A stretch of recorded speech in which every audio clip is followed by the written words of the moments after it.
when Genji didn't know who he was, Zenyatta helped him accept his robot butt. First listener who goes out and gets the Roadhog belly tattoo, I will pay for your tattoo.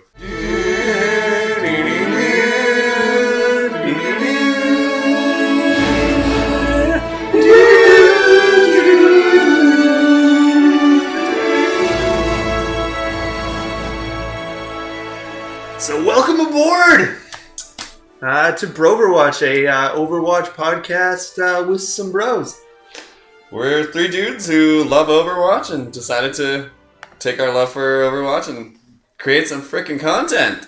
Yeah, so this is going to be a weekly podcast, especially once we start getting some content. We leave our caverns of no Overwatch just over. And head into playing some games. We'll have a lot of news to cover and a lot of opinions to share and just start joining the awesome podcast community around Overwatch. So let's introduce ourselves. Who do we have here? I'm Gideon. You can find me on Twitter. I'm Nick. Happy to be here. First time. Well, welcome aboard, Nick, sir. My name is Eric or Chunky. If you find me online, you'll usually find me under that tag, so I'm happy to go by it. But I will reply in human names, which are gross and filthy, but if you want to get my attention, Chunky is where you'll find me. All right, so what do we have to talk about today? So, beta was a while ago, and that's still on my We're all mind. missing it. I miss it dearly. Yeah, so spent a lot of time just slaying nubs and plebs. How'd you guys find the beta? Loved it. Loved every bit of it. Especially when we were playing like as a 5 or 6 stack with people. Definitely improved the quality of the game a lot. Just even jumping in at solo queue, so fun. Couldn't be happier with the game as it is. Yeah, we had a beautiful week. At my house, we had to set up 4 guys, 4 command stations, 100-foot Ethernet cable, and then joining you guys online. So we had like 4 to 6 people most of the time. I heard it was more of a shed and less of a house. Well, I would say it was a watch point. What were you calling it? Watch point bordello. Watch point bordello. That's where the magic happens. Yeah, it seems like everyone in our like gaming community and friend group is really just like gone head over heels for this game that isn't even out yet.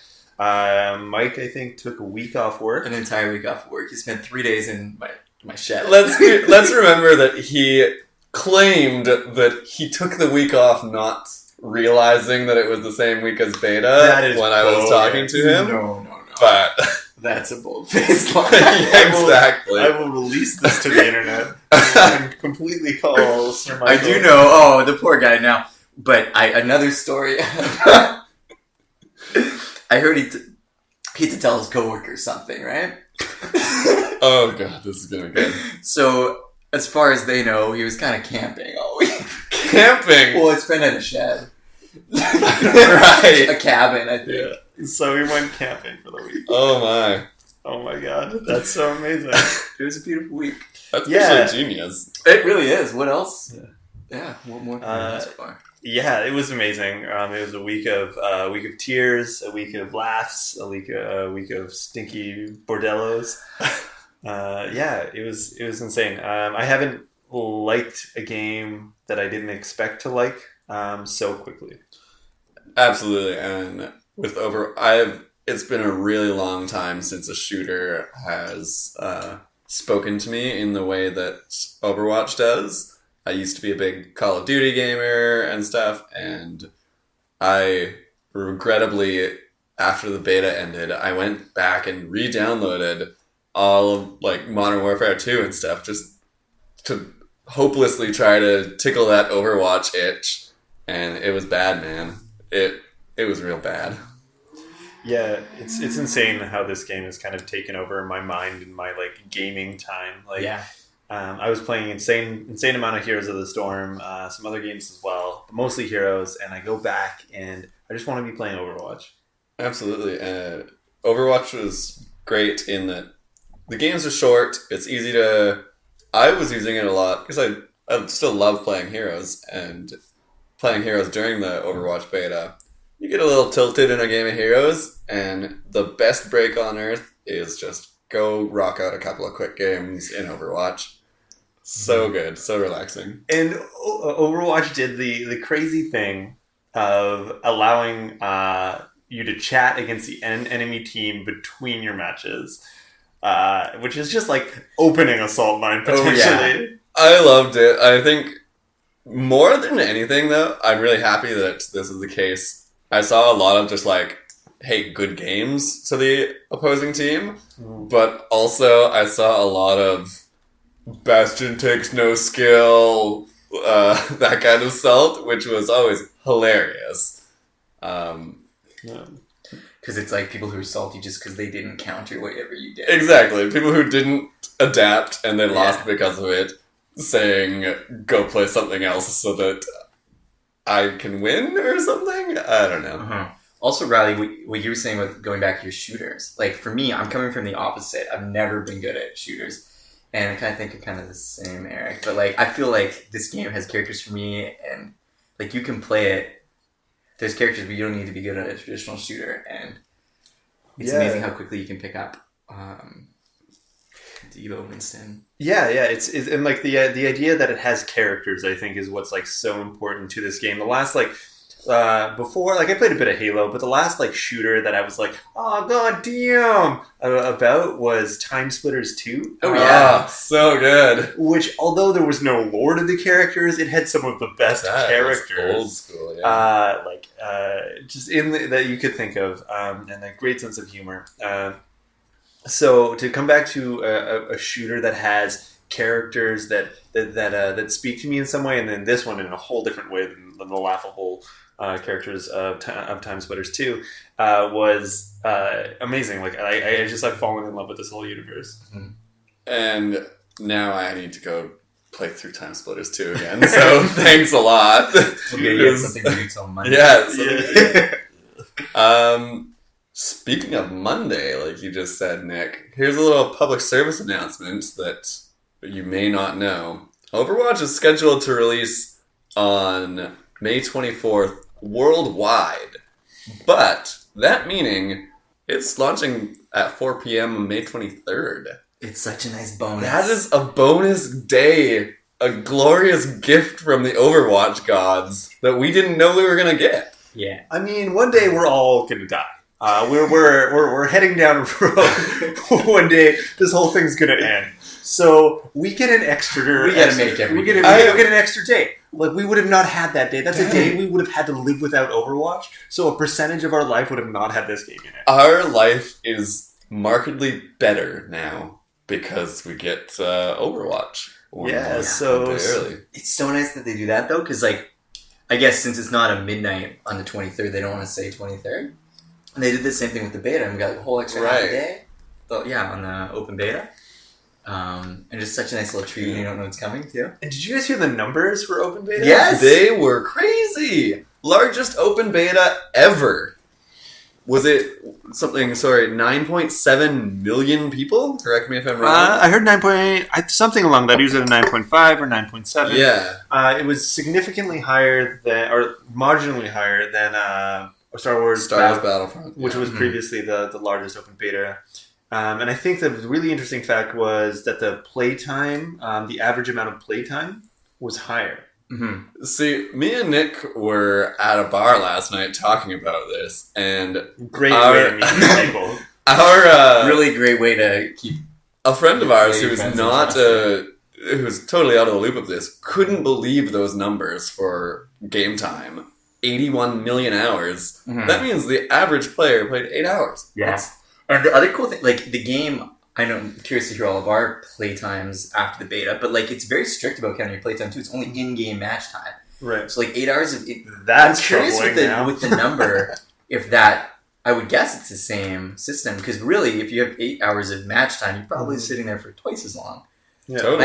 I had 23 hours after the beta week. Yeah. But I know you probably spent twice that long sitting here. And the good thing is, like, I think playtimes can get really skewed, like, in, say, World of Warcraft, for example. Yeah, exactly. My playtime is some ungodly number of days. Would you like to check for us? No. Maybe on the 100th episode, that'll be the bonus that listeners get. And mostly for you, because you actually... I refuse to look. But it's an ungodly number of days. However, I think a lot of that time is just, AFK time, me sitting in a queue and, being off in the other room just waiting for the noise, not actually actively sitting at my computer playing WoW. Whereas this Overwatch counter is actually you actively playing Overwatch. It's not you sitting on the title screen, opening loot boxes, stuff like that. Playing ball in the hero gallery. Yeah, I spent God knows how much time in that hero gallery. Totally not looking at butts. Not spinning those models around. Oh no, here comes the butt gate. Buttgate's dumb, we're not opening that door. Buttgate is over. People have butts, get over it. Like them, enjoy them, and don't worry about it. Yep. Worry about gameplay, not butt play.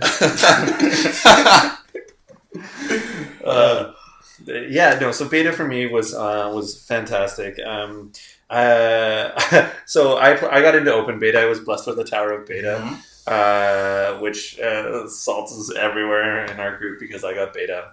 I obviously only had people come over and play it with me and try it out. So I tried to share beta a little bit just so everyone could get a little nibble. But it was really great, and I expected to just work face open day beta 1, but not so much the case because you're usually with 5 other people who have never played the game. And that all want to take assassin characters. And I found this more than even MOBAs and heroes and other types of games, that this game in particular is filled with assassin players. Did you find that when you weren't queuing with your 5 stats? Yeah. I find I kind of balance that out a little bit because I personally am not an assassin player. So it was always fine for me. I prefer to jump in as a tank or a healer ASAP, and then my whole team is just sweet, we got a healer, and I'm fine with it. But every time, sometimes, yeah, I've been Lucio the last 5 games. Yeah, I love Lucio, but yeah, sometimes I do just want to jump on a Pharah and fly around. Yeah.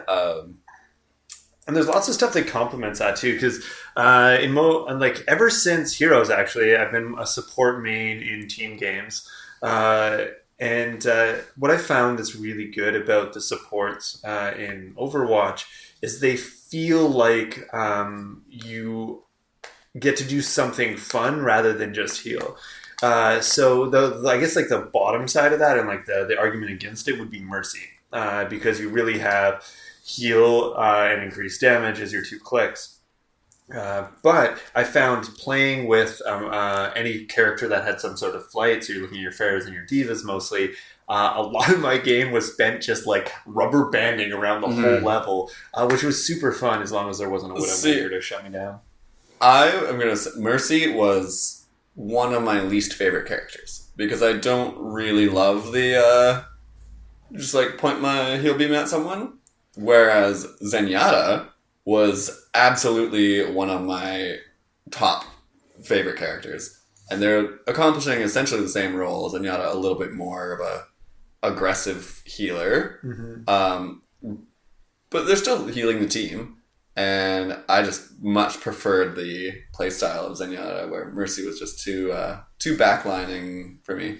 And I think with Mercy, I think the skill cap is... I feel I also didn't... She didn't really speak to me, but I can't wait to try more and become better as her. And I think there's so much fun to be had there, zipping around, healing all your different teammates, and it's like a whole different game compared to playing an assassin. One thing I found with Overwatch, and this just speaks to its amazing one of its best qualities is even when I originally looked at a character and Junkrat, for example, I was like, I've never liked grenade launchers before in shooters. I don't think I'm going to like Junkrat.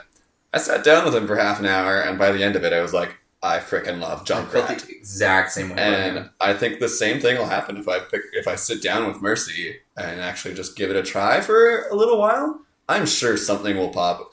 I mean, I forgot that she had a slow fall for half the week, and I was like, how is everyone staying up there with the Pharah for so long? And I was like, oh yeah, she slow falls. Oh, also I saw this week a cool thing about Mercy. Every character has some more options in their menu, their options menu. And I saw Mercy has like toggle click instead of hold click. And how you target things with the character you're going to fly to, right? Yeah, exactly. So you can set it so that you always go to your stream character, or you can go wherever your like pointers at. So you can be healing your tank, but then zipping around on your assassins or something to keep yourself moving and away from the snipers. And I think what's interesting about the healing in Overwatch and support in Overwatch is that most games that go really well have two support classes, and I think that's really good. They have the term support because they're not always healers. Zenyatta, in my mind, has a healing ability, but he's not a healer. He is a support class that does a shit ton of damage if he wants to, absolutely, and has that takes extra damage, Discord Orb. Whereas someone like Lucio or Mercy are more of kind of a dedicated. This is our healer type. Whereas you have Symmetra, I don't think is by any means a healer at all. No, she doesn't even have a heal, and that's one thing I've noticed a lot of people saying online. Is basically there's Lucio and Mercy are the healers, and then Symmetra is like defensive support, and Zenyatta is offensive support. Yeah, yeah. Totally. So, like, you put that Discord orb on a Roadhog, and he's gonna melt. And whereas Roadhog is really hard to melt normally, but once you get that Discord orb on him, if he doesn't get out of your line of sight for 3 seconds, he's done. And a cool thing about having that variation between the supports is, like, you don't just need to choose, okay, we got one healer, who's it going to be, Mercy or Lucio.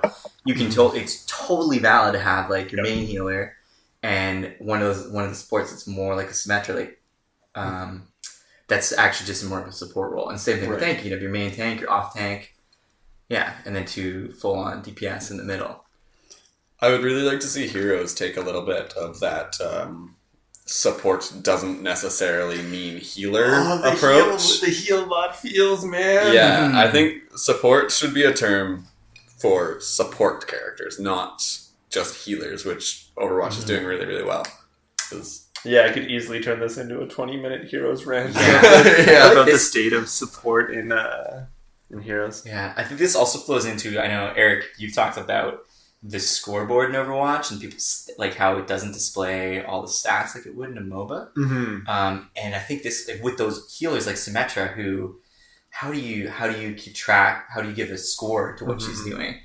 So it's an interesting choice, and maybe it's the right choice that they're like not really displaying those stats, so you don't focus on them. Because how do you give that teleporter if that allows you to get back in the action and defend the point? But how do you give a score to that, right?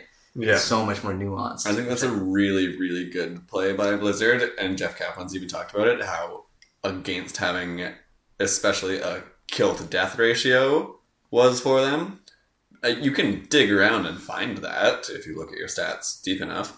But in other shooters, even on objective maps, your worth becomes essentially defined by your kill to death ratio. And it's so important for Overwatch not to have that, where you could get no kills as Mei and still dominate the frickin' block whole choke, slow people down. Exactly. Utility and support in the game, I think, are a little under-rewarded, especially in the play of the game. Like, there's been so many play of the game, and I think the saltiest I got in beta is this, like, stupid Bastion was just sitting there, like, in Temple of Anubis at that first choke on defense, and he just laid waste to about 3 or 4 of their characters. But if you watch his health bar, he was never above half, and I was healing him the whole time, switching between damage and heal, damage and kill. And you would watch his kills meet my damage increase, and then watch him almost die, and then me save him. But it wasn't... I would just like to say, hey, thanks. Hey, thanks, Mercy. But instead I said, you're welcome for play of the game. Yeah. Which may have not been the best manners, but like I felt oftentimes that it happened again in our groups as well a few times when I'd follow a Pharah around and she'd just lay waste, that it would be like maybe a good improvement for play of the game would be if a healer or some other support class provides a huge amount of value, maybe there's two people involved in that play. I agree. I was actually Ooh, just going to double say play the game. this exact same thing. Just when it's introducing the play of a game, it should have both of them. Mm-hmm. And so, like, hey, this was a really cool thing that these two people did, and it wouldn't have worked without both of them. Yeah, Zarya is a really good case for that. Like her, shove everyone into the same area, sets up kills for the whole team. Yeah, but not really for Zarya. Zarya can't rip through a team while they're in that, which is important because Zarya is like, as we were talking about the assault or offense support and stuff, Zarya is very much a supporty tank with the shields. Specifically shielding people and stuff. And so I do very much like the blending of roles. And Yeah, so overall, beta ruled, and it gave us a lot of things to feel and say. For me, it was just like, I've never had so much fun, like screaming rap lyrics at my friends as we just lay waste to nubs and plebs, and then becoming nubs and plebs ourselves the next game. We could absolutely talk about beta for the days. And the amount of time they put into that, and like how much I feel like we all progressed in like 1 week. Like by the end of the week, I feel like on a basic level, we could play Overwatch. Yeah. For me, the best part of beta was the fact that we could get in and play on the whole time. Like when Draenor launched, you waited like 45 minutes to like an hour to 2 hours just to get into the freaking game that had been in beta forever, and their servers just couldn't handle it. And then they just said, okay, we're open to 9.5 million people, and our servers withstood it. Mm-hmm. See, I was very impressed and confused by that because they had the stress test. I was in the stress test weekend, and no server lag. I got, over the course of my 16 hours played or something in the beta, I think maybe 2 matches had a noticeable lag to them. Weird thing is, they were both on that Russian map or whichever one. Volskaya Industries? Yeah, they were both on that map, so I had a weird feeling that it had something to do with the map I actually itself. had that too, yeah. But, yeah, that was the only noticeable lag that I got at all. Mm-hmm. Same with me. Yeah, I think I was probably in there with you, but same thing, just a couple games over the whole week. Which is insane. Just a little bit of I don't know, 9.5 or so million people. That's incredible. Especially grinding out those last couple of days. Everyone's trying to get in their last games before RIP servers. Yeah, so it's a very successful beta. Convinced me as like someone that was unsure about the game, what I was going to feel about it at the end, whether I was going to be like, man, I love Heroes so much, and I don't know if a shooter is my thing. I'm not very good at the whole twitch reflex, but this game had something for me, and it's got me by the old, and giving me the old tug. Absolutely. So Blizzard released this week their plan for going forward dealing with cheaters in Overwatch, which I think is a very important thing. And they laid the hammer down. It is permanent bans for being found cheating. And so that's your wasted $60 if you... RIP, make another $60. Yeah, if you're a small person who decides that cheating is fun, RIP $60. Yeah, love it. Compared to like a MOBA with a free-to-play account, and you just keep making new ones. Absolutely. It's such, they did have... I really liked their 3 guidelines for reporting people. I can't remember the first 2, but one of them, the last one, which I loved, was some people are really good. And it might seem that you think that is inhuman. Some people are just really good at shooters. So you can't report somebody because you lost to them. Because, Yeah, some people are like a god mode. I think like it's like watching a replay, watching like the plays of the games, and trying to find out what was actually suspicious. Like, were you running away back towards? No one was around you. You're running back towards the fight, and out of nowhere, a Widowmaker snipes you when she's not even near the map. Like shooting through walls, or if you look on the replay, just like inhuman amounts of twitch reflexes over and over again. I think do need to be addressed, but I did love that little bit of love to like godlike players Totally. that are just way better than everyone else. I mean, it happened to me back in my Call of Duty days. Like, I would stomp a pleb server, and people in chat would be like, Gideon has aimbots, blah, blah, blah. The ego boost it gave me was incredible. All I want is money and power. Another thing to keep in mind is, I know they had one developer update that was all about the server and how it decides like how hits are registered. Right. And they're talking about that shooter priority. Mm-hmm. Right. So they want it to feel really crisp. They want you to feel like if on your screen it looks like, and you're the shooter, if it looks like you hit, you hit. Mm-hmm. And then I know there's times like where then if you're on the receivers and there's times where like a Roadhog hook kind of looks like it clipped a wall or something. Yeah. But I'm sure on the Roadhog screen it wasn't. It was probably a straight shot. So Roadhog's hook is a hit scan, and I don't want to get into the whole detail of what hit scan or projectile gets into. We'll get into that in a later episode for sure. But essentially, just bare bones.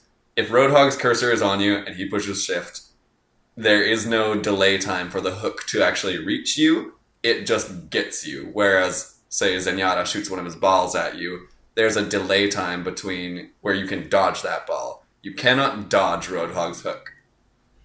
It's like a bullet coming from a gun. You can't dodge that. Mm-hmm. Another one that I've found for myself a lot is Reinhardt's charge, where I'd see him coming towards me, and I'm like, oh yeah, I'm just gonna jump out of the way. Or even his D, like, yeah, I'll just shift out of the way with my boost, and then like somehow he still gets me. I'm like, oh, what is that? Yeah. But I think that's like a design choice, right? Because it would be impossible to ever pin someone. If it was super hard to get out of the way from. Yeah, and I think that like it's also then you learn to play against it, right? Like if you know that Reinhardt's like a train plus a little bit of extra padding, you move further, and you try to move away from that. I think that was something that was interesting that Blizzard has kind of come up with from releases, not really about cheating, but about how they want the game to feel creative. Is they were talking about level design and how the maps are made, and they've included so many areas in the maps that they want people to feel like they're creating their own strategies and they're finding their own places to exist. So for one that I got against me was in one of the third points when you're on that roof. It's a capture point map. It has 3 ones. It's kind of like Asian inspired. There's a market area with a temple. Liang Tower. Yeah, and it's the one with a circular area in the middle. That capture point with those walls coming up strangely. Yeah. So if you're near the capture point and you look directly up, there's actually a ledge above there. And I had a Junkrat launch with a bomb up top there and just like tuck behind there and just fire grenades down. It's random death. And it changes the game, and I've had moments like that for me too with different levels. And then it's hard. Basically, at that point, you need to adapt. Someone needs to go Pharah, jump up there and deal with it, because it takes a lot more effort for that Junkrat to place his bomb and get up there than it would for a Pharah just to jump up and shoot a rocket and knock him down. Yeah, but that's the beauty of the game, is it's all about adapting and shifting characters and dealing with the problem. Mm-hmm. If you get 3 bastions set up and they're totally just wrecking you, and you guys can't get through a choke point, GG. 2 or 3 people should go Genji and just go out and block it off. Yeah, or see like where they're positioned. Maybe a Roadhog could take care of right Tracer. Tracer is very good at getting behind bastions. What I see all the time is on payload maps, like on Route 66, Bastion will set up, like he's ready for that payload to come into view. Mm-hmm. You just stand on the other side of the payload, and like, okay, that's you, man. You stay there. You there, and I'll be over there. Use the payload as cover. It's a good idea. It heals you? It does heal you. A lot, actually. I actually didn't realize that during the beta. I was watching a YouTube video after, and I was like, oh. No, I saw it on Reddit, and I was like, okay, there's another incentive for me to be at the payload, and also to yell at everyone else to be on the payload. That's how you win, man. So it's really great to see Blizzard responding to community feedback and continually sharing their methodology and ideas with the community, and really kind of building this game with us. For that, we see a lot of one issue where they've really kind of listened to the community was competitive play in closed beta. where we had a not great grindy experience that they actually took out. How do you guys feel this is going to affect the game? Like, do we need competitive play at launch? Do we need competitive play? Yes. At launch, not necessarily. Because you needed to be level 25, was it, to participate in competitive play? And, like, yeah, I work a full-time job. I didn't get to 25 very quickly. I don't think I even got to 25 in the beta. Nobody's going to get there except for the really hardcores in a week, let's say. And not to say we need it in a week, but we need them to get it right. It is going to make or break things. It had problems. It needs them to be resolved. Mm-hmm. But yes, we do need it eventually. Yeah, good eventually or great eventually is better than just in now. Exactly. I think we do need it really soon, though. I think so too. Yeah. The game is light. Like, whether you want to look at like the quality and how much we love it, there is like 3 modes really. There's like Brawl, AI, and Quick Play. Yeah, who's playing AI? And other than playing the Brawl once maybe the week, you have it's like fun to try out for a few matches, but that's not. I did love the for starting out, the hero switching Brawl was great because sometimes I look at that character screen and I'm just like, I don't know who I want to play. Mm-hmm. I main random in so many games that have character choices. I love picking random. So Sexy Picard. Sexy Picard is my boy. Yeah. But I hear you that we do need it soon because one thing I felt, Mike and I were playing, and there were times during the day when you job people went to work, and there's only a couple of us left online. And you're playing with unranked with 4 randoms on the team, right. And all of a sudden, like compared to that nice 6-man where we were coordinated and communicating, it was so frustrating because you get people like Reaper, you're literally just standing there. You're just standing there. Yeah. I don't know if there was a report function for AFK, but anyway. But we were talking amongst ourselves like, don't worry, man. When the game comes out, we're gonna get to 25. We're gonna be doing team like 6 group teams with the guys, and we'll be doing ranked. This isn't gonna be a problem. Because I think in ranked, you wouldn't have that problem. Everybody's going to be taking it seriously. In the rank that they had, you definitely had people taking it seriously, but you had kind of like the MOBA mentality of like, one mistake, GG, let's give up. Yeah. Which was the problem of having 2 games. I think the design philosophy was attack and defense at different play levels are a little unbalanced. At lower play levels, defense has a way easier time.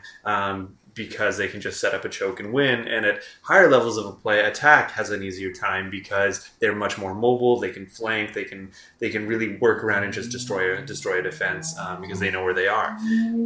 And in competitive, you would play 1 on defense and 1 on attack. And what would happen is if your team lost the first game, someone would want to save time and they would just leave, but it wouldn't fill that person's empty spot.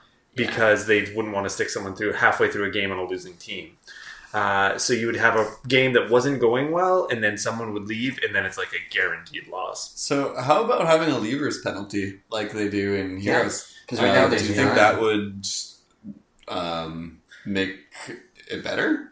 I think there needs to be a leavers penalty, and I think regardless, the only thing you can play if you leave during like a hero league type game, a team league game, is if you want to play again, you can only enter the game that you just left.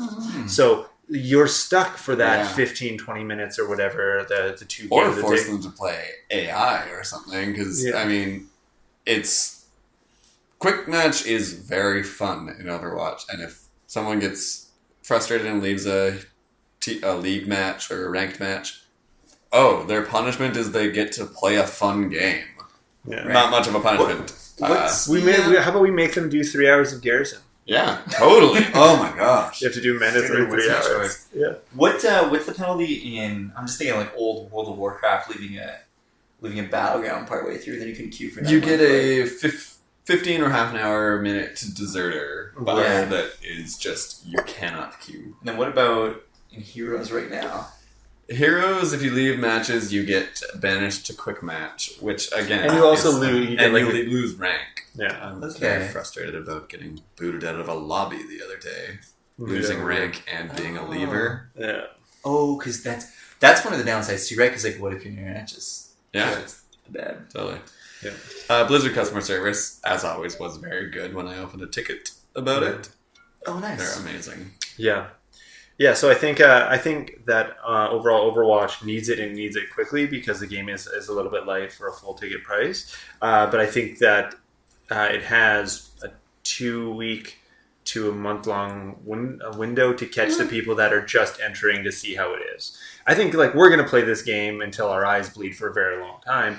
But like the dude that just played the open beta and was like, yeah, my friends are in this. I'm going to check it out. Yeah, I'll pick it up. Buys it, plays with his friends for about a month, and then's on to the next. But if there's something that's a little bit more sticky where him and his friends can really go in and just like really nerd out about this, I think that's going to add a lot of longevity to the game.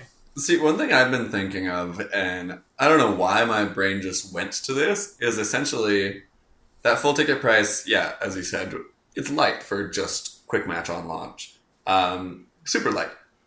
But for some reason, I've just been like kind of adding the shorts and the comics and all the lore into that full ticket price. I feel like I basically have bought those, and I'm very impressed with them.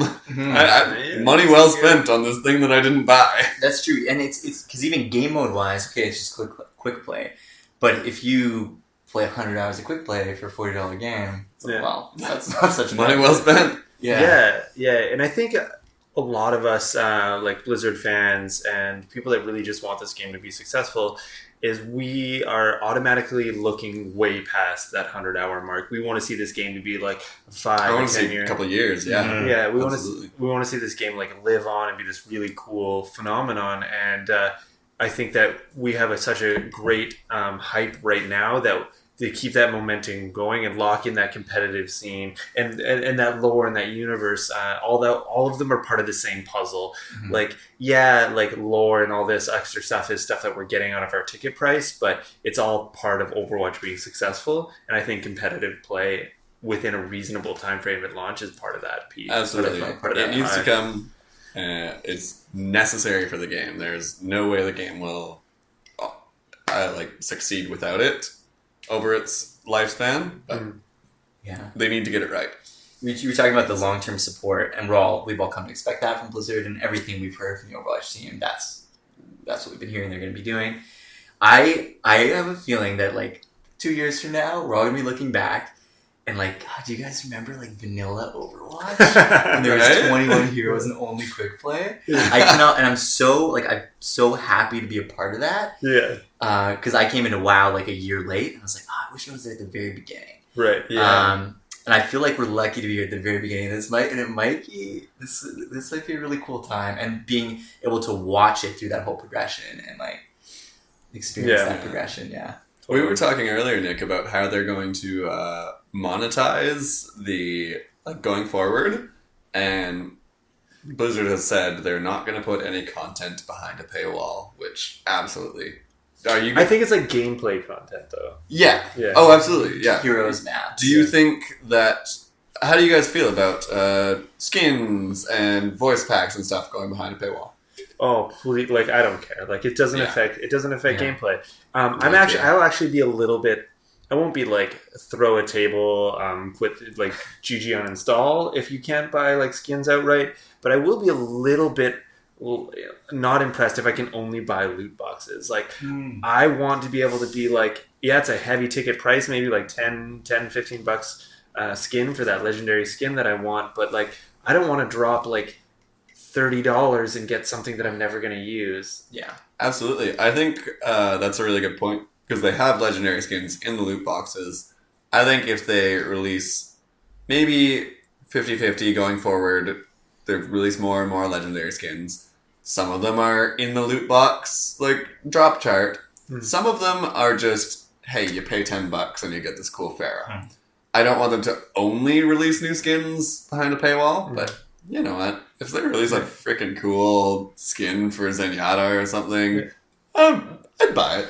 And loot boxes are basically Hearthstone packs. They're a random opportunity to get cool stuff that is involved in the game. Yes, Hearthstone is like content based, but is there an option for a disenchant system here? Where you get a legendary skin and you get like 50% of the gold that would come from that legendary skin if you want to disenchant it. Right. We get the credits to get that is why I don't buy Hearthstone packs. Yeah. Is because I don't like to I'm not a gambling man. I don't want to buy a bunch of Hearthstone packs and be just like, well, that was wasted money.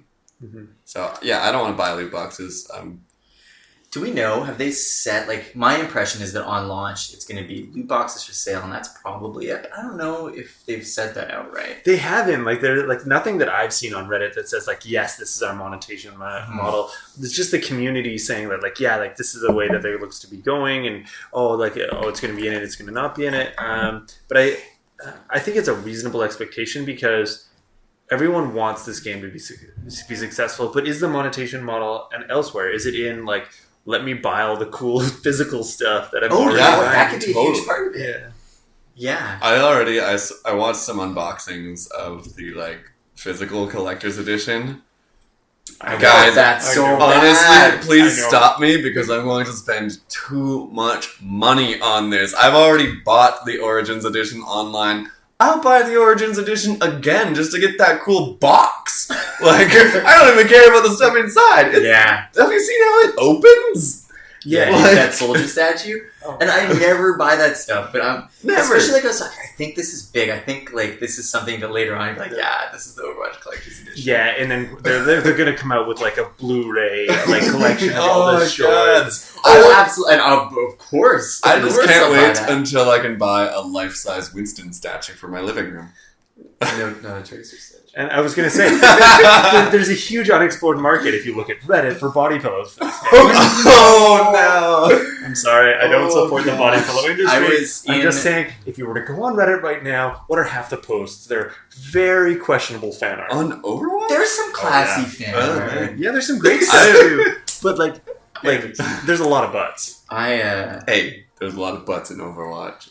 Everyone's got a Bastion's butt is the best butt. Gameplay, not butt play, guys. That's got to be a tagline. So I think maybe the monetization model is there somewhere. It's in these other things around it. Like, yeah, there should be some purchasables in game, but I think a lot of it is just like buying the cool stuff that comes along. Mm-hmm. And I'm happy that it's a full price game. I'm happy that they're gonna make a bunch of money off of that, so that they're gonna be able to support it. Like for a while, they've got the cash flow for a while to support this, and I have got faith that they're not gonna. They're gonna treat us well, and they're not gonna do anything weird. And they've already said heroes and maps are free, and I think this whole like monetization model is coming from a place of like wondering about the game, but I think it's from a place of holy crap, I really want this game to succeed. I really want it to, no matter what, make money. So I want to be able to support it and contribute to it. And if there's no monetization model, what's the long-term longevity of the game? Mm-hmm. Totally. I think everyone would prefer... It needs Blizzard to continue to support it, right? And Blizzard is not going to support something that... they're a business, and they're a damn good one, but they're a business. And compared to old WoW, where everyone's paying subscriptions, people aren't really going to do that anymore. Right. But I think we're all happy to throw a little money into it to keep it going and keep it updated. Totally. Yeah. And I want the level of involvement that Heroes has, where you have balance updates, and a responsive community, new content coming out, and that model is supported by the fact that there's lots of in-game purchases. But I want the community to be strong, interesting, and fresh. Hearthstone often suffers from between expansions becoming super stale. Totally, the meta evolves into a thing, and then it's just. I don't want to see the meta. I don't want to see everyone learn how to play May really well, and then just every game is 6 Mays on 6 Mays on 6 Mays. But everybody's counterable, right? So I don't think those cheesy strategies are really. I think for one game, totally. Mm-hmm. But as an actual viable strategy. But as 81 million hours just happened in the last week, what happens after 200 million hours? Maybe somebody is going to find some way in the game, and that's why we need balance updates. Mm-hmm. Yeah, for sure. And just lots of community Super support. Smash Bros. would do that. And we just need a way to continue to support the game and also be rewarded for that support. So that's why loot boxes for me don't really feel like something I'm going to spend money on, because it doesn't feel like I'm being rewarded for my contribution. But in Heroes, I get like a new hero that's really fun to play. And I don't want to pay for heroes in this game, but I want something, whether it's cool. Like skins for me are like worth it. I buy skins in other games, especially if they're super silly or something. Like if I can find a way to support a game that I can, I will. I have stupid amounts of golden heroes because I don't mind spending money on the game. I think here's the monetization, guys. 50-cent sprays. Blizzard just gets a bunch of artists to just sit there all day doodling sprays in Photoshop or whatever art program people use these days, and then just 50-cent sprays. I would buy hundreds of them. I hate getting sprays in new crates. Yeah, but have you gotten any really good ones? Like the bowl of noodles? Dude, I got the teabag one for getting 20 kills. I got the my favorite one that I got was a Roadhog spray, and it's just like a pork leg, and it with a like crossed out that says "No ham," and it's just hilarious. I think he's a vegetarian. Roadhog is the best Because he's got a pin too. That's got heavy breathing. Yeah, you know what? I'll put something on that, maybe a drink or two. That Roadhog is a vegetarian. He's got a pin that says no ham. He says no ham in his sprays. So I think put a beer on that. I think we got a veggie apocalypse coming up, guys. How does he make it work in a non-agricultural future? Snack bars. Good question. Soy grows anywhere, man. Fuck soy. So, speaking of wonderful theory crafting, we got a new official non-fan theory about a character, two characters actually. We had Genji and Hanzo come out with a short this weekend called Dragons, which was all sorts of feel-good times. Awesome. It was really cool. I have one problem with it. Got one problem with you. People, I think nobody is noticing this but me. Maybe it's a conspiracy. Why does Hanzo bend all of his arrows? He shoots them like at a freaking 45-degree angle, and they just swoop onto Genji. Because he has skills. Rather than just shooting him at Genji. I could understand why the skillless don't I think it looks a little silly. Like, I don't see it he coming. just keeps on shooting them over there. Oh, who's this drunk idiot shooting arrows? And then all of a sudden you're dead. I don't know. I'm just saying, if you could bend them, I would. Didn't Mythbusters do a thing about bending bullets one time or something? Work at all. No, it doesn't work at all. But I just found it weird that he chose to bend all of his arrows. That's fair. You're wrong, but you can let that Totally. His opinion. He's cool because he can bend arrows with his mind games. Yeah. And his sweet muscles. It was pretty cool. So these shorts add so much to the characters and the maps. Yeah. And if you're feeling that when you're playing the game, they just bring so much to it. Totally. So like we learned about the map about Hanamura. Mm-hmm. Which is super cool that it's like the Shimada temple that, like, with the backstory of Hanzo, how he left the Shimada clan, but he still breaks in once a year to his old family's clan house. Yeah, that's so cool. Should we recap what we know of the Hanzo Genji backstory? Yeah, we talked about probably. this earlier today. Okay, as far as we know, Hanzo and Genji, two brothers, were the sons of like the ruler of the Shimada clan, who's like a Yukazi crime lord family. You guess that's the right word? Yakuza family. Maybe I don't know if the dad dies, but Hanzo's the older brother and he's basically in charge. Genji's like kind of a playboy. They think he's disrupting the clan. That must escalate in some way that we haven't really heard about, to the point where everyone wants Hanzo to kill him. Right. So they have a showdown. Now we know that's probably in the temple because of the blood on the banner. Right, the blood and the cut on the banner, for sure. They have a showdown. Hanzo leaves him for dead.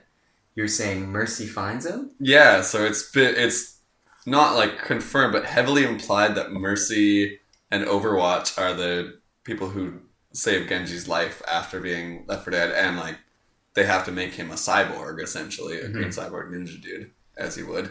Of course, what else would you do? And then he goes on So, adventure. oh my god, and this is just the coolest thing ever. He goes on to, I believe, what is Tibet, or something very Tibet-like, and trains with Zenyatta, because Genji is very unhappy with his like new cyborg form. You know, Omnic, human relationships, not the best. Trains with Zenyatta, becomes, like, gets to terms with it. We get this from voice lines in the game when Genji and Zenyatta are on the same team. Genji refers to him as master and everything. And Zenyatta, even on Hanamura, talks to Genji about, like, this was your home once. Like, you'll have to show me around. Blah, blah, blah. So yeah, comes to terms with that and becomes a force for good, whereas Hanzo still is... He's still, like, in Quite turmoil, lost. hey? Yeah. It's like he's lost. He's left the clan. So that's weird because that was his old family's temple. But now it's guarded by other... Like, now he's not in control of that at all. Right. Which we see in this movie. But yeah, so he's in turmoil. He's dealing with his own stuff or not dealing with his own stuff. But then every year he still comes and does the incense and pays Genji's honors. line about you think lighting incense honors your brother, action provides honor. Oh God, I just wanted to go do good things. Yeah. Fuck, dude. So now, yeah, we catch him. Hanzo's coming back. I'm curious where the timeline is. If this is after Recall, and after Winston's reinitiated. If Zenyatta knows and if Genji knows. I think it is. And what makes me think of that is that Genji has a line, the world is changing, and you need to pick a sign. I think that means that he's been recalled to Overwatch, and he wants Hanzo to come join Overwatch as well. Yeah, either that or just before it. I think it would be definitely post live assassination. Yeah, I think it's hard to say which came first, Alive or Recall. Yeah, Trace is back in action. It could, yeah. Yeah. It is. It's hard to tell for sure. yeah, because it would make sense that it might have actually been chronological. I think it might be. Because Winston would recall Tracer. Tracer would be there. Because if it was post Alive, like we get such a cheery Tracer, and I don't imagine like after what's happened that she would be so cheery. So it might be like Recall and then the original cinematic opening.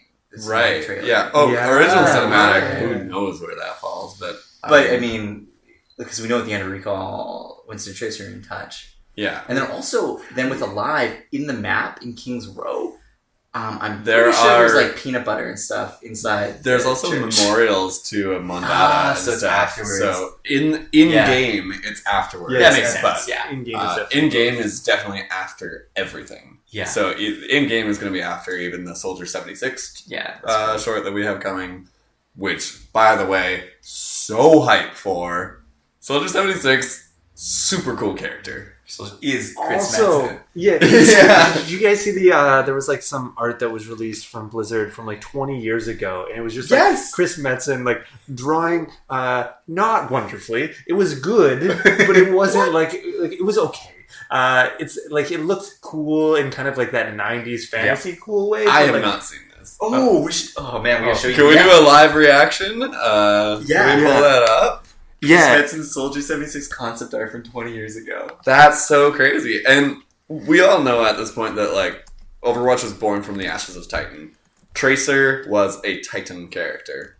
Overwatch Blizzard's IP of a new MMO, or, I don't know, it's all hush-hush. But so Soldier 76 has probably been... Dude, and this is a Like, guy who, Wow. initially looking at his kit, I'm not really into Call of Duty, wasn't really, like, I didn't think I'd have any fun playing him. He's one of my favorite characters now. His story with Commander Morrison and his fight with Right? Black Reyes, Watch and Reyes. destroying a whole Overwatch base, both Yeah. of them dying. Both of them dying.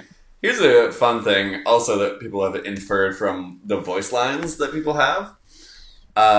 when Mercy casts Resurrection near Reaper, he says, "That looked easy. Wish it had been that easy for me," or something, inferring that Mercy was like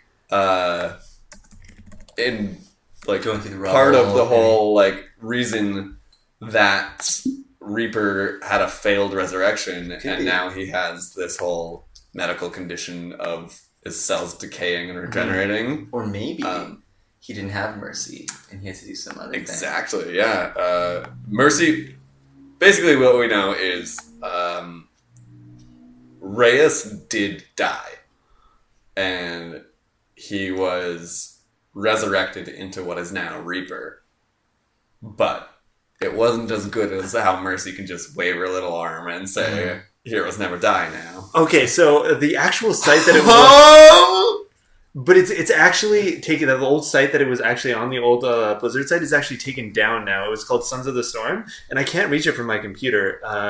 Holy crap. So yeah, it's we're like... looking at the Soldier 76 concept art right now. We'll so link this. With the blue mask and the show same notes. kind of The jacket is the same. Yeah, the jacket is the same. The jacket's the same, the color's the same. So we'll link like images of this, but like I don't think you can find the Sons of the Storm link anymore. But like Soldier 76, when you talk about like this character, is like, okay, we need someone that runs in this. And Metzen was basically like, I got a This character. That is so cool. I cannot... How long ago was this? like 90s, I think? Yeah. So like when we were children. Yeah, he's just been... This guy... Yeah, there it is. had 98. this idea. Metzen, 98. 98. Holy crap. I was 7 years Just old a when baby. Overwatch was conceived. Well, okay, so this is not Overwatch. Not Overwatch, but a character from it, and like something that went on to be this important thing in my life. Holy crap. Yeah, and they've definitely since taken the whole Sons of the Storm inside down since the Overwatch. What is Sons of the Storm? It was Sons of the Storm was just a site that some Blizzard employees had made to kind of share their art that had just kind of been left on the internet, and since it kind of it looks like It looks so similar. It's insane. Yeah, Like, yeah. So just- there's the only difference is that he has a face now rather than a blue mask. So this game has definitely been a long time in the making. But like these shorts have just like really changed the way that I'm super excited Back for to the this game. Dragons. Oh my gosh. Also the art style of the storytelling that's going on in between. I know we were talking about how you guys watched Legend of Korra, the season 2, the 2 episodes with Season 3. No, it is Avatar Season 2, sorry. 1, Yeah. with So totally good. different like wood block, like old fashioned Japanese art style. Kind of totally reminded me of that. Yeah. Also, at the very end, Eric, can you grab me one too? yeah, me too, please. We'll either cut this out of the podcast or not cut it out of the podcast. But just so you all know, we're getting drunk while we do this. So, thank you, sir. At the end, Genji or Hanzo says, "This isn't like the stories that our father told us. This is real life." But while that story's playing in weaving, that story's being woven in with this fight. So, like that story to me sounds like that's the story that their father told them, and it was like about them, maybe. And now it's kind of come true. Mm-hmm. Yeah, I think it's very, very cool. And Nick, you've been saying a couple times that it has animation on quality and kind of in the same style as Pixar. Especially in this one. Like, this one, yeah, the like Pixar has gotten very good recently. I went to see The Last Dinosaur in theaters. Really bad story. I thought it was more of a Pixar tech demo, and that's what I'm getting at here, is the computer animation is incredible these days, and Blizzard is making full use of it. Like, sure, they don't look like people. They still look... They're still stylized. But they're still stylized in an art style, but they look good. They look fantastic. Really good. And that they're doing this all in-house. They have their own animation studio. And I think there was news a few months ago about how in this Activision Blizzard now kind of going all in on an in-house animation studio, maybe doing some more Activision titles. And hiring people for animation. Yeah, totally. And I don't know, I don't see any reason why they would stop this. Like, the hype train for this game every time one of those comes out, it is just out of control. Like, Mhm. people love these. Our friend It's who crazy. literally hates this game because it's taking all of his friends away from Heroes of the Storm, which is It's his favorite. hilarious, by the way. He'll come around. He does nothing but shame us for playing Overwatch. But he has very confused feelings because he loves these shorts. The lore is hard not to love. And it's not even the lore yet. Like, the lore for me, I'm getting more and more warm to, and I love this world that I'm entering. But, like, the stories have such immediate emotional depth to them that, like, I may not really care deeply about this human versus Omnic crisis yet, but I care about Hanzo and Genji immediately. Yeah. And I love them as characters, and, like, that's what this game from day one has always been about the heroes, whether it's their gameplay or their story, and that's who I care about. I feel so much love for Tracer. Like, not her butt, not her anything. It's her sense of justice and just being a good person. Whoever voices Tracer, I will just say kudos to you, because in Alive, when Widowmaker, spoilers, shoots Mondada, and Tracer, like, tackles her, and it's just like, why? Why would you do this evil thing? The fact that her character can't comprehend doing evil and just thinks, it's so good. Mm-hmm. Like, the level of writing in it is incredible. And every single character that we've seen so far, and it's like classic issues, like the brothers, and but like fresh takes on it, fresh characters, and every single character, like Winston. Totally. You know, like, you could talk about all their personalities: Winston, Tracer, Yeah. the two brothers, even Widowmaker. In that, we're gonna find out more, but she's not. She has a complicated past too, where, like, she's brainwashed by that. But Talon. Yeah. It's really great. Widowmaker's backstory is tragic, and every single character is nuanced, and For me, it's really nice to see a diverse cast of people across all schemes that are unique characters in their own right.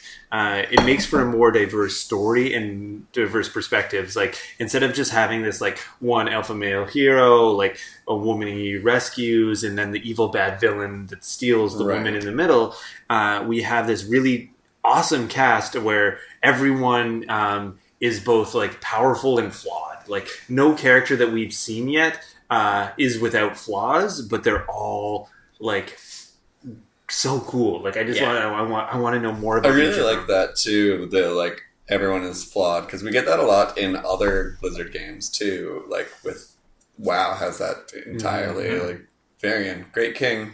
Varian Thrall, great, but not perfect. They both have their things, and everyone in. I'd like to know a little more about Lucio. As far as I'm concerned, right now, all Lucio is this DJ who happens to have a sound gun. he's huge. He plays all over the world. Totally, and Diva's a huge fan of him. I got that from a voice line. Power couple. Oh yeah. I'd ship that. Those might be my two favorite characters. Oh man, Here we come. Every character is so relatable. And it's so easy to develop this emotional attachment to them. And I don't know about you guys, but that's a big thing in a video game for me, is to be emotionally attached to it. That's why I listen to chiptunes and stuff as music, is I'm emotionally attached to video games in general. If I'm listening to a music that even reminds me of a video game, it gives me the feels, man. Totally, man. And speaking of the music, in, like, we just watched before this that Dragon Short one more time. The music in that one at the end, like, and all of the Overwatch music has been fantastic. Like, I cannot wait until I can go on iTunes and download the whole soundtrack. It makes the end of a game so powerful, winning or losing. When you get the music, like the audio cues of it. Yeah, because nothing feels more disappointing than losing on Blackheart's Bay and Heroes of the Storm when it's just like 4 shots to your core and it's over. Totally. And you're just like, oh. So even the in-game music when you get down to the wire, plays that. It does the it's whole. Like, we got 30 seconds left. Yeah. Come on, let's get moving. Absolutely, I totally agree. And just to hijack this for a minute, the sound design in general in Overwatch is incredible. Every hero has unique footsteps. There are different volumes and stuff. Zenyatta has no footsteps, so sneak up on a Widowmaker as Zenyatta if that person has the headphones in and they're really listening for footsteps. Be Zenyatta. You can sneak up he does not make footstep noises. Can you imagine a future where you can identify every character based on their footsteps? I pretty much can already. I know there was a history where you were able to identify every Pokemon based on their cry. Okay, a little bit about me. I could identify every of the original 150 Pokemon by their battle cry. I also could name the position and Robot Master of all 8 Robot Masters from Mega Man 1 through 6. There's only 6 Robot Congratulations, Masters. you spent a lot of time learning things. I just listen to things, and I have a really easy time identifying sounds. Roadhog has big chains jangling. Yeah, that's Widowmaker has fucking heels on. Mm-hmm. You can... Fuck Yeah. Everyone has different footstep noises. Everyone's smart in different ways, right? And like Jerk. there's a really great feeling that comes with this game, especially when you're in communication around Bastion. When Bastion ults and you're like, I love it. and everyone in our comms would blow up. Bastion up! As if the other guys couldn't hear it. Bastion coming. The dragons are coming. Yeah. You go, Rectekia, fuck you! That's essentially what it is. Ooh. Speaking of sounds again, I know it took us a little while to notice it, but everybody has their ultimate audio cues, right? Which are super important because they actually help. Death Rain's And they are different for your team, which we didn't know and at first. the opposing team. I watched the YouTube video because they're actually really important because of what would be an OP, like with High Noon. It's really important to have that audio cue. It gives you like 3 seconds to get away, or whatever, but it doesn't show you where they are. I mean, that's the big thing. Like, say Farah jumping into the air. If you hear If she Justice didn't say Rains that- from above, Like if you do sound off, you you're wouldn't be able fucked. to dodge it. Sorry. Explicit. No, that. we'll edit that out. Oh, dude, we've already passed like 4. By the way, guys, we'll edit this whole thing out because I need to go pee. A lot of laundry in the bathroom. Not very many hand towels.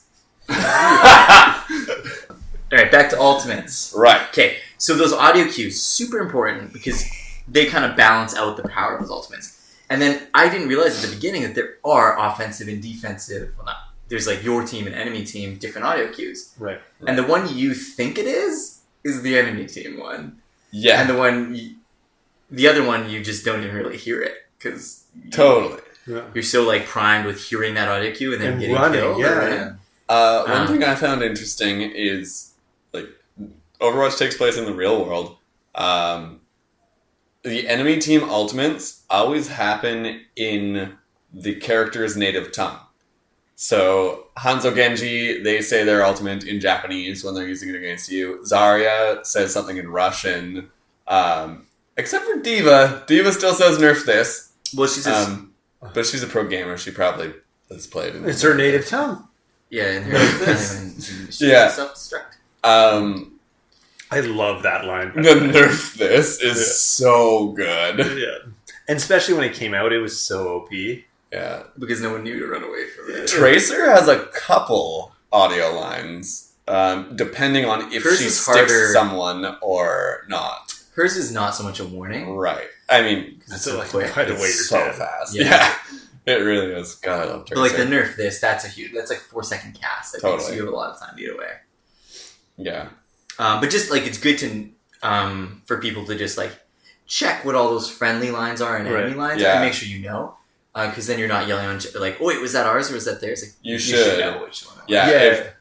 If you hear Justice Rains from above, It's theirs. get behind a wall. Yeah. Like, Yeah. Or killer.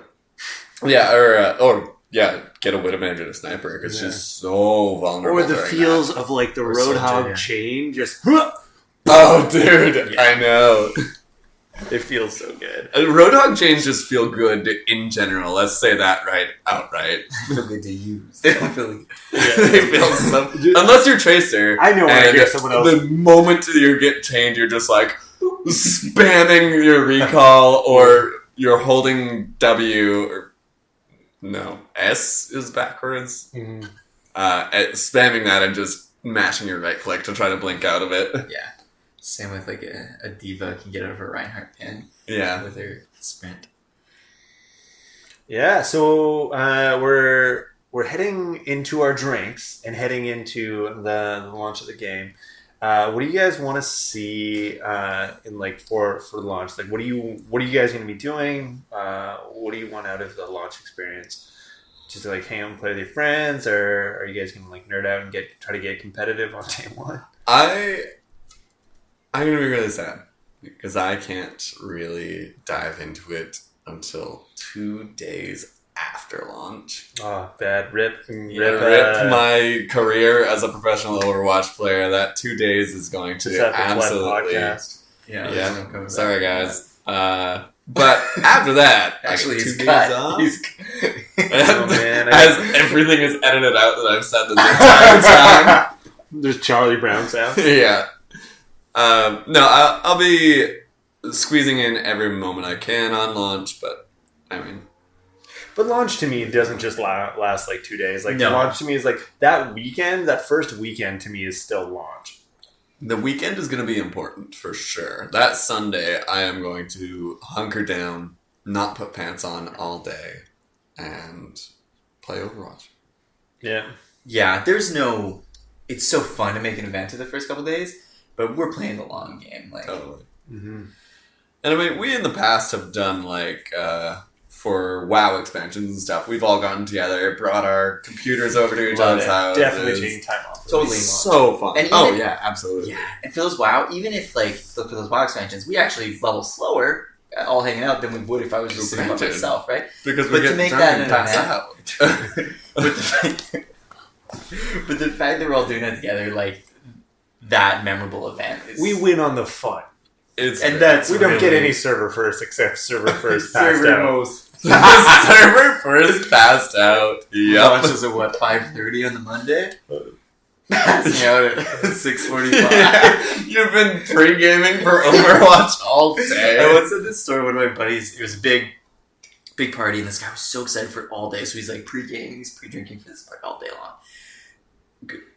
Falls asleep before it starts. Wakes up after it finishes. Nice, classic. So classic. So don't be that guy. Don't be that guy. Remember, guys. Usually, like if you're in my games, don't have more than 2 drinks before the first game. We're staying sharp. That's for sure. Yeah. Like I am not staying sharp. I am going to be the drunk Overwatch guy who ruins games. I'm sorry, guys, but I'll have more fun. Age 6 language ASL, bitches. But yeah, for launch day, if I can do... I was saying this to you guys earlier. I'm out of town for my grandmother's 80th birthday. Congratulations to your did you get her Overwatch for her? Oh Yeah, my gosh. dude. I should get her an She Overwatch. could be a pro! Why not? She's got a bunch of free She would time. totally hook up with 76. She's actually retired. You're Yeah. only fake retired. Yeah. Well, we're both retired. Yeah. Shuffleboard and Overwatch. Buy a copy for my grandma, race back home, 6-hour drive the Monday morning. Dying To in be a in car my seat. accident. I never get to play Overwatch. Yeah, man. Race slowly. Race within the speed limit. Race to here, and we'll just like plug her in and go. Yeah, you don't have to take that fucking 2-hour boat. Nice. Yeah, so I feel like we're just now into the tipping point from Overwatch to overdrink. We are getting there. That's fair. That is fair. Which is a good solid cue that thank you for checking out Broverwatch. I think like to get all like heart, to have a heart to heart with you, man. Kind of just like a heart to heart, What I want out of this is I want a place where like people can come and like just hang out and play some games with each other. Like some of my best memories growing up Where like being like 9 or 10 and going over to a birthday party and like eating pizza at 3 a.m. and trying to sneak in games where the parents were asleep upstairs. Absolutely. And not that I want you guys to like invite your parents over and have them sleep upstairs, but I want the same sense of community where it's not about like, oh, okay, we're gonna like grind out and be like the most technical, but it's like, let's just like have some fun with our friends, nerd out about something, become good at it. But like that's being a nerd about something is learning about it, putting in time and effort into it and becoming good, but you spend time because of the people you meet and the games you have. And the games that you have are good because you've learned what the hell you're doing. That's exactly what I want this game to be for me going on. Like, we had fun with that like mess of a week of just playing for a week straight. But in the long term, like, I want this game to be like, oh guys, I got like an hour and a half in the evening. Let's all play some Overwatch and do that, all the time. That's where I kind of was in the open beta, and it worked really well. And I know it probably worked a little bit more well than it would have. Sorry, the drinks are I'm in overdrunk territory. He's in butt play territory. But we're gonna have you guys were playing at a disproportionately large amount than you are going to be able to. But when I had a little bit of rest from my job or my life in general, I would just be on and be like, guys, let's play some Overwatch. And it was amazing. And in the long term, that's what it's going to be. And I want to make a community with this podcast as well of just like, look, you guys will get our gamer tags, we'll all play, and general rule of the community, don't be a dick. Sometimes we'll be drunk, and sometimes we'll be on our game. And you know what? Yeah, to have more people to play with, that we're all just it's gonna be great. That would be so fun. Yeah. And we're just a couple of guys who honestly loved Overwatch so much. What he's trying to say is get good, pleb, or don't talk to us. Exactly. So if you don't have a fucking kill to death over 2.0, then unsubscribe to the podcast. I'm just kidding. You haven't subscribed yet because this is episode 1. Please subscribe to the podcast, rate it on iTunes. So if you want to find out more about the podcast, you can follow us on the tweeters at Broverwatch. And we're also going to start, we don't have it right now, but we're going to start streaming Overwatch play once it's out. Obviously, we don't have the Twitter account or Twitch account. I'm sorry. Drank too much. Yeah, so what do you guys think about the bots? Oh my dude, God. I love them. They I all love them. have good butts. Every single character in the game. Junkrat's butt is like, he's so neat. Reinhardt's butt too. Ooh, it's hard to get the full image underneath the armor, but I can imagine. My brain can do. My brain. That guy is swole.